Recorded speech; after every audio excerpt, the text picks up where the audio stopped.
Senator Ludlam, on the same matter or a different separate matter? On a completely different matter. Well, I'll just Deputy put the President. question. I'll dispose of the first motion first, and that is that the motion moved by Senator Wong be agreed to. Those with that opinion say aye. Those against say no. I think the ayes have it. Senator Ludlam used to move a motion. Thanks, Deputy President. Look, I'll move that the Senate take note of the absence of an answer given to my question without notice on the events over the weekend at the Ranger uranium mine, which is, of course, a mineral lease that is surrounded by Kakadu National Park. Kakadu is the jewel in the crown of Australia's conservation estate. It's one of our most important national parks. It's one of the most important World Heritage Areas in the world, listed originally for its cultural and its environmental values. And it has a dirty, great uranium mine operating right in the middle of it. Not so long ago, all sides of this chamber, from my recollection, lined up to congratulate the traditional owners of the Kungara mineral lease and the former Environment Minister, Tony Burke, for reincorporating the Kungara mineral lease into Kakadu National Park, as it should never have been excised from. Senators are also no doubt aware that the other uranium lease in Kakadu National Park is at Jabiluka, and it is that we know that the company Rio Tinto has its eyes on.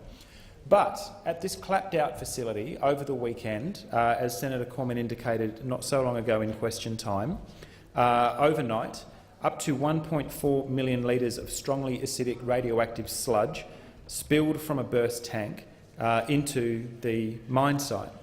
And the Minister representing the Environment Minister today continued to play down those events.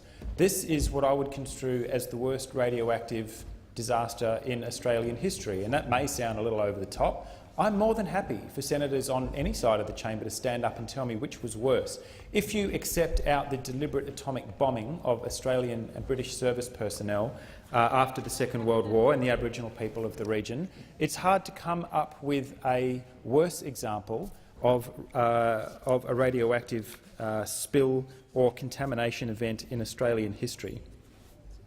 This is one of the best, if not the best, regulated uranium mines anywhere in the world. I can't think of a uranium mine anywhere else in the world that has its own statutory regulator, its own Commonwealth authority set up to explicitly maintain the mine and make sure that impacts on Kakadu and on people who have lived in that area for tens of thousands of years are not only minimised, but that there are no impacts at all. And quite clearly, not only has the operator of that mine failed catastrophically over the weekend, so has the regulator.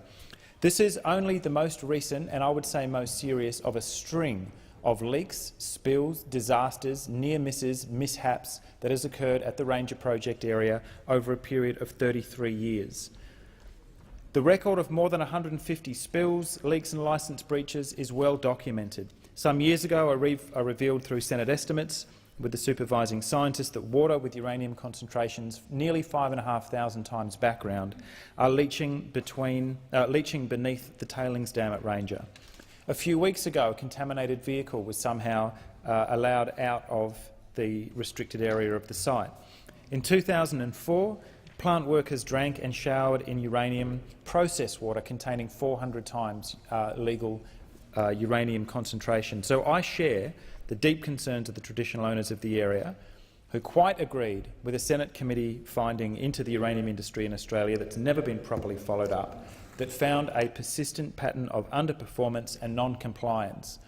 It is very, very lucky, and the company is extremely fortunate that someone wasn't killed on that site on the weekend or seriously injured, as a key part of their process plant exploded, showering the surrounding area with acid of a pH of 1 or 2 that is laced with uranium and other chemicals. So today I put in a 29-part question on notice to try and get to the bottom of the incident of how not only could the operators fail so badly, but so could regulation. This is not the only leach tank of its kind in the plant. I've been unable to ascertain over the last few days how many there are, somewhere between another 3 and 6 of these leach tanks, and it is essential that the company immediately identify whether others are in similar condition and also pose a threat of catastrophic failure. If this is one of the best regulated uranium mines in the world, then if it can happen there, it can happen anywhere. This is an industry that we do not need in Western Australia. We don't need it in South Australia. We certainly don't need it in Queensland or New South Wales, where it's trying to get its teeth into state regulators. And the last thing we need is for the Environment Minister to be outsourcing his responsibilities to the states and territories. This is an industry that needs further, much stricter regulation as we establish how long it's going to take to phase it out. And from the point of view of the Australian Greens, the sooner the better. Order. The question is the motion moved by Senator Ludlam be agreed to. Those of that opinion say aye. To the contrary, no. The ayes have it.